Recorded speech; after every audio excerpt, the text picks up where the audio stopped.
Hello everyone, welcome back to the biology knowledge point YouTube channel. Last lecture में हमने spermatogenesis cover किया और spermatogenesis हमने बनाया बेटा स्पर्म। आज के इस लेक्चर में हम पढ़ेंगे स्ट्रक्चर ऑफ स्पर्म कि ये जो स्पर्म हमने बनाया है ये दिखता कैसे, इसका स्ट्रक्चर कैसा। तो आज हम पढ़ेंगे स्ट्रक्चर ऑफ स्पर्म।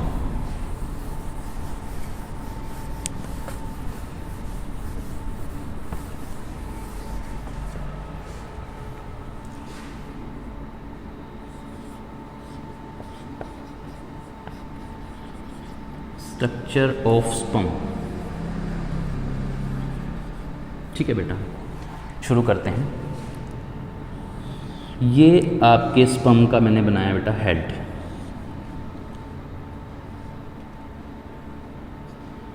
आपको मेरे साथ ही प्रैक्टिस करनी है बेटा, तभी आप इसको सीख पाएंगे, ठीक है।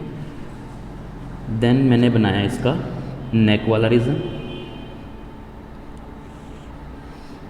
फिर मैंने बनाया है इसका मिडल पीस, ठीक है। फिर यहाँ से हम बनाएंगे इसकी टेल,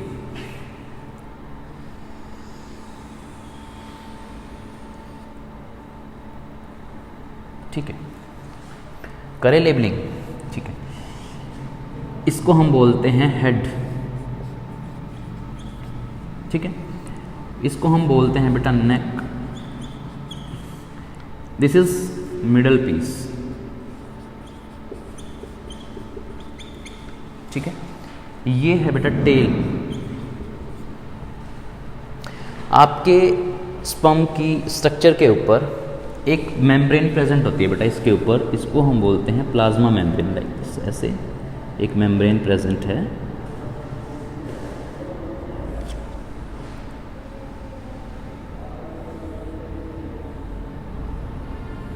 ठीक है। इसको हम बोलते हैं प्लाज्मा मेम्ब्रेन,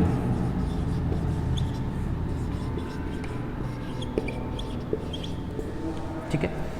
इस रीजन के अंदर होते हैं बेटा, इस रीजन को, हेड वाले रीजन के ऊपर एक स्ट्रक्चर होता है, इसको बोलते हैं एक्रोसोम। एक्रोसोम। और इस हेड रीजन के अंदर एक स्ट्रक्चर, इसको बोलते हैं आप न्यूक्लियस, ठीक है। नेक रीजन के अंदर होते हैं बेटा सेंट्रियोल, ये दो सेंट्रियोल प्रेजेंट है आपके, ठीक है। मिडल पीस के अंदर होते हैं बेटा स्पाइरल शेप के अंदर आपके माइटोकॉन्ड्रिया, ठीक है। इनको हम बोलते हैं माइटोकॉन्ड्रिया। माइटोकॉन्ड्रिया बेटा आपके स्पाइरल शेप के अंदर प्रेजेंट है, इनकी शेप स्पाइरल है, ठीक है। ये तो है आपके एक स्पर्म का स्ट्रक्चर। अब इसमें जो मैंने लेबलिंग की है, इनके एक बार फंक्शन देखते हैं। सबसे पहले प्लाज्मा मेम्ब्रेन क्या करती है बेटा? प्रोटेक्शन करती है, प्रोटेक्शन, ठीक है। स्पर्म सेल की प्रोटेक्शन करती है। एक्रोसोम हेड रीजन के अंदर होते हैं, इसके पास होते हैं एंजाइम्स, ठीक है। इसके पास काफ़ी एंजाइम्स होते हैं जो कि हेल्प करते हैं if this is a egg, इसकी आउटर वॉल को ब्रेक करने के लिए, ताकि इसका न्यूक्लियस का जो न्यूक्लियाई है वो उस एग के अंदर एंट्री कर सके, ठीक है। तो एक्रोसोम के पास होते हैं enzymes, got it. Head region के अंदर बेटा न्यूक्लियस है, जिसके अंदर इसका जेनेटिक मटेरियल होगा। न्यूक्लियस के अंदर जेनेटिक मटेरियल है, लिख देता हूँ, जेनेटिक मटेरियल। आपका जेनेटिक मटेरियल न्यूक्लियस के अंदर होता है। सेंट्रियोल का काम होता है बेटा सेल डिवीज़न। ये सेल डिवीज़न करने का काम करता है यहाँ पर। मिडल पीस में माइटोकॉन्ड्रिया, ऑब्वियसली बात है, माइटोकॉन्ड्रिया है तो एटीपी की फॉर्मेशन करेगा, मीन्स ये एनर्जी देगा, एनर्जी प्रोवाइड करेगा। टेल आपकी एक फ्लैजिलेटेड स्ट्रक्चर है, जिसके अंदर आप इसकी मोबिलिटी के लिए यूज़ करते हैं, मीन जिससे ये मोटाइल होता है। आपका स्पर्म मोटाइल नेचर का होता है, आप सबको पता है। ये मूव कर सकता है इस टेल के थ्रू। और इस टेल में बेटा आपका 9+2 अरेंजमेंट होती है।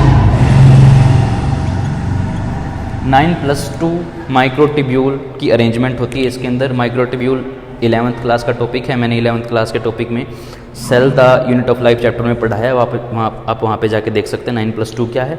तो ये आपके एक स्पर्म की स्ट्रक्चर है, इसको ध्यान से देखो एक बार, फिर मैं इसको रिपीट कराता हूँ एक बार।